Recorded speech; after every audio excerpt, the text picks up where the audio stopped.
请听韩语节目。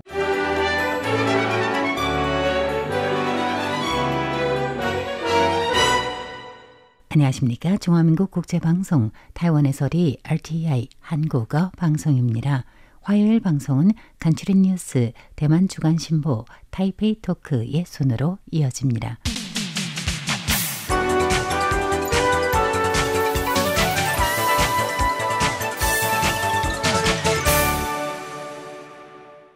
간추린 뉴스 오늘의 주요 소식입니다. 라친더 총통은 17일 오후 일본 국회 내 대타이완 우호 단체 일화 의원 간담회 회장 일행을 접견한 자리에서 오는 5월부터 일본에 거주 중인 타이완인이 자신의 국적을 타이완으로 표기할 수 있게 되는 것은 양국 우호 관계를 보여준다고 밝혔습니다.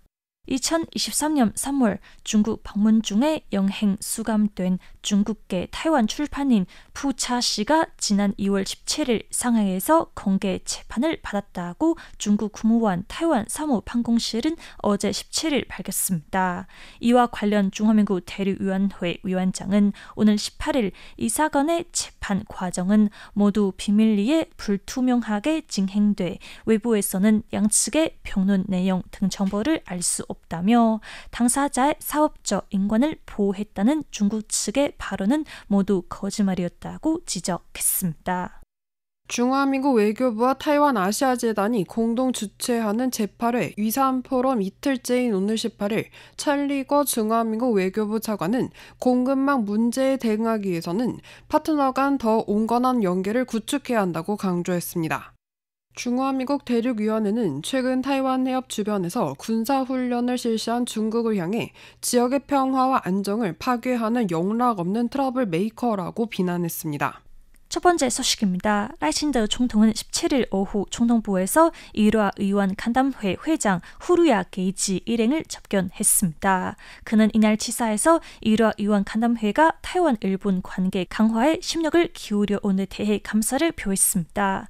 라이 총통은 일화 의원 간담회는 타이완의 WHO와 CPTPP 가입을 지지하는 결의안을 매년 통과시키는 것 외에도 타이완 일본 관계를 심화하기 위한 4개의 연구 그룹을 설립했으며 뿐만 아니라 일화 의원 간담회의 오랜 추진으로 일본 법무상은 호적 관련 성명을 개정해 오는 5월부터 일본에 거주하고 있는 타이완인이 호적의 국적 지역란에 타이완을 표기할 수 있도록 허용했는데 이는 양국 우호 관계를 보여주는 것이라고 말했습니다.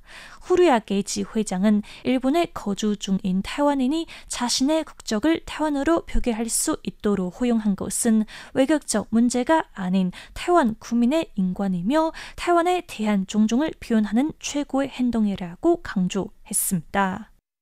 중국 국대반은 17일 언론에 보낸 보도 자료에서 국가 분열 선동 혐의로 체포된 푸차 한자명은 리옌허 씨가 지난달 17일 상하이 제1중급 인민법원에서 공개 재판 절차를 거쳐 1심 유죄를 선고받았다고 밝혔습니다. 그러면서 리 씨와 변호인의 법률상 권리를 충분히 보호했다고 했지만 형량 등 재판의 구체적인 내용에 대해서는 공개하지 않았습니다. 이에 대해 추추정 중화민국 대륙위원장은 오늘 18일 입법원 인터뷰에서 푸차 사건에 대한 중국의 재판은 모두 비밀리에 불투명하게 진행돼 외부에서는 관련 증거나 양측의 변론 내용 등 정보를 알 수 없다고 하며 당사자와 변호인의 사법적 인권을 보장했다는 중국 측의 발언은 모두 거짓말이었다고 지적했습니다. 아울러 타이완인의 중국 방문에는 다양한 리스크가 존재한다는 사실을 다시 한번 일깨우며 중국 방문을 삼가기를 바란다고 호소했습니다. 한편 민간 단체인 푸차 응관 연합 서명 실무 그룹은 17일 푸차 사건의 판결에 대한 실망과 충격을 표현한 서명을 냈습니다. 해당 서명문에서는 푸차 사건은 양안 문화 교류의 커다란 그림자를 덮었다고 밝히며 중국 정부가 상세 내용을 공개하고 푸차 씨의 법률상 권리를 보장할 것을 촉구했습니다. 신남양 플러스 타이완 인도태평양과 새로운 세계라는 주제로 전 세계 13국에서 모인 정치산업 리더들이 참여하는 제8회 위산 포럼이 본격적인 일정을 시작했습니다. 포럼 이틀 차인 오늘 18일 천리궈 중화민국 외교부 차관 주재로 타이페이 메리어트 호텔 5층 그랜드 볼룸에서 아시아 전망 원탁 대화가 진행됐습니다.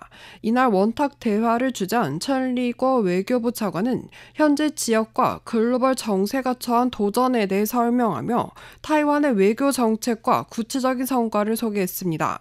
특히 신남양 정책이 새로운 장에 들어섰다면서 타이완은 전문 지식과 역량을 계속해서 기쁜 마음으로 공유할 의향이 있으며 나아가 공급망 문제에 공동 대응하기 위해 파트너들과 더 온건한 연계를 구축하겠다고 강조했습니다. 중국이 최근 타이완 해협 인근에서 군사훈련을 실시한 것으로 확인됐습니다. 마오닝 중국 외교부 대변인은 지난 17일 정례 브리핑에서 중국군이 이날 타이완 해협 인근에서 군사훈련을 실시했다고 하는데 이는 최근 미국 국무부가 홈페이지에 타이완에 대한 언급을 수정하고 타이완 독립 세력이 도리에 맞지 않는 행동을 하는 것과 관련이 있는 것인가라는 질문에 대해 중국 측의 군사행동은 국가 주권과 안보, 영토 안정성을 수호하기 위해 필수적이고 합법적이며 정당한 조치라고 답변했습니다. 이날 중국 외교부는 중국군이 타이완 해협에서 군사훈련을 전개했다고 공식 발표하지 않았지만 마오닝 대변인이 브리핑에서 내놓은 중국 측의 군사행동은 필수적이며 합법적이고 정당한 조치라는 답변은 중국군이 군사훈련을 한 사실을 우회적으로 시인한 것이라는 풀이가 나옵니다. 중화미국 대륙위원회는 중국이 군사훈련을 실시했다는 사실이 확인되자 즉각 비판에 나섰습니다. 대륙위원회는 17일 성명을 통해 중국은 계속해서 타이완을 향해 군사적 위협을 가하여 타이완 해협 정세에 긴장감을 고조시키고 지역의 평화와 안정을 훼손하고 있다며 영락 없는 트러블 메이커라고 비난했습니다. RTI 손전호, 진옥순이었습니다.